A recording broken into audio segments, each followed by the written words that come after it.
hi guys. Today I wanted to share a number with you. 68%. 68% is a big number.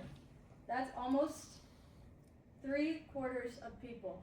And what that is that's the percentage of students that ran out of money in 2024.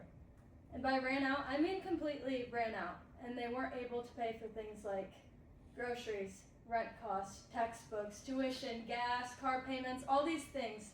And that, to me, is an alarm bell. So what that is in your head is that, oh my gosh, I have so many things. You're literally out of money. And that's a stress that many students, 68% of them, faced. And probably even more now with rising tuition costs and all of these expenses that just keep going up. So what we're investigating today is financial stress among college students and how people are trying to deal with that alarm bell and handle it in their own personal life. So I'm Autumn, this is Allison, we have Morgan and Regina and Abby with us today, and we are group 1, so we're going to talk about our research study just a little bit with you guys. So here's our agenda that we're going to go over.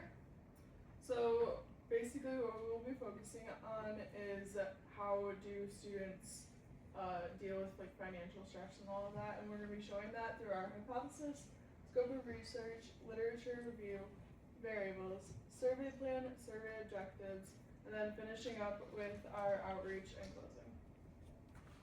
So first, our research question. Our research question is, to what extent do student jobs contribute to or reduce financial stress? The reason we chose this is because we know when people get that alarm bell, a lot of them, their first thought is, I need to get a job. However, that's our research question, but we think that there's more elements to the problem, which is where we'll introduce our hypothesis. So we think that the graph kind of looks something like this. So employment is part of the pie of financial stress, but then we also think that financial literacy probably plays a role in there.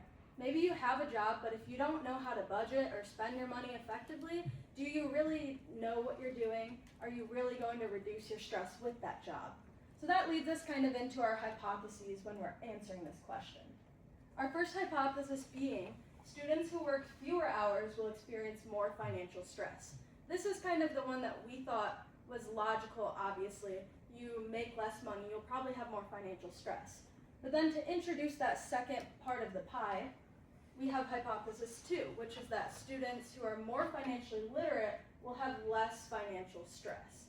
So the job in combination with financial literacy will both impact your stress, is the essential formula for our piece of the pie.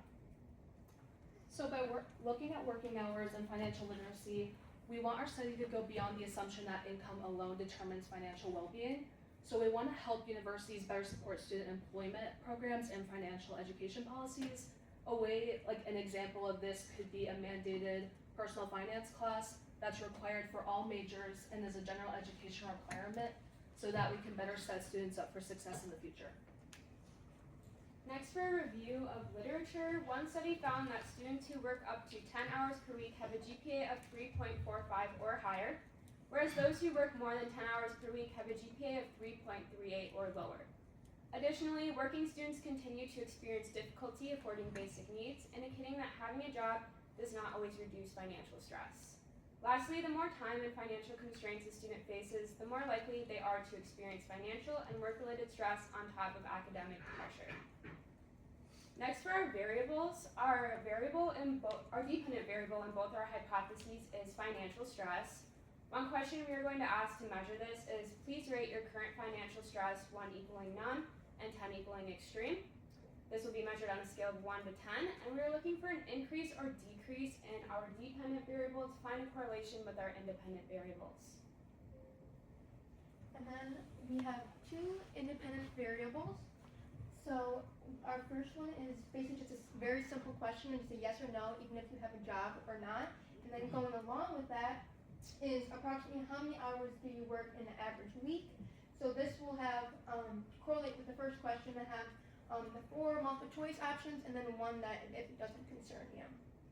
And then our second one is about our financial literacy, and then we have a few questions regarding that, which is how many courses have you taken related to finance? So that will be the multiple choice with 4 options. And then have you participated in any extracurricular activities to improve financial knowledge, like workshops. We have like skill builders here. Just go listen to anybody on or off campus. And then how confident are you in managing your finances? So that will be just like a low confidence to a high confidence. Alright, for our survey plan, we have a mix of multiple choice and Likert scale. This is an example on the screen of what our survey kind of looks like. We wanted to make sure our survey was very concise and short and easy questions, just to remove the lack of students who like give up halfway through or just like stop participating. And then we also will be sharing it using links and QR codes, and we'll be also be using social media as a main distributor, just because our target audience is going to be college students, and obviously we all use social media, so we'll be using social media for that. And then we will also be using the snowball method, because with the short amount of time we have and the minimal respondents, we believe that this will be the best method, which going on that, we need at least 300 respondents and like max 400 would be the best case scenario. And then for our sample plan, we want to target undergraduate students between the ages of 18 to 23. And we want to look at students from various universities around the Midwest, just so we don't create just a small amount of people in Marquette. And we also want all different types of students from background, education, gender, just anyone. Alright, moving on to survey objectives. So the main goal that we are trying to reach is to be able to get a large group to answer our survey that have different backgrounds and being very diverse. We want to do this in a way that makes it we want to do this in a way that makes it so that like the students feel comfortable answering the questions, and the questions are not like pointed out towards those who are struggling. With our hypothesis, our first question is looking more into the grades. We want to see if working more hours has a bigger stress on grades and if it can like have a negative impact. And then our second hypothesis is looking into financial literacy being if you have more financial literacy, if that alleviates stress. Basically that means being financially literate is that you have the knowledge of budgeting, saving, and planning, and with that, does that alleviate stress because you have the knowledge and the basis. And lastly, we are looking at if these correlate in any way and if they just relate to each other, and we hope that our survey is able to show us something that is unexpected, that we weren't looking into originally, or that we weren't originally thinking of, so we could be able to look into further research. And then lastly, we have our outreach techniques. So I did a little bit of digging of a college downstate, Michigan State, and kind of see how they did some surveys online and stuff. So this was an Instagram post they made, and I just kind of really liked how kind of professional they kind of made their post, so that would be like easier and maybe like an eye catcher of when you do send it out, if it's like looking more professional. And then this is kind of like something that you do want to like look like. If you want like that QR code, so it's really like simple for easy to locate and easy to access.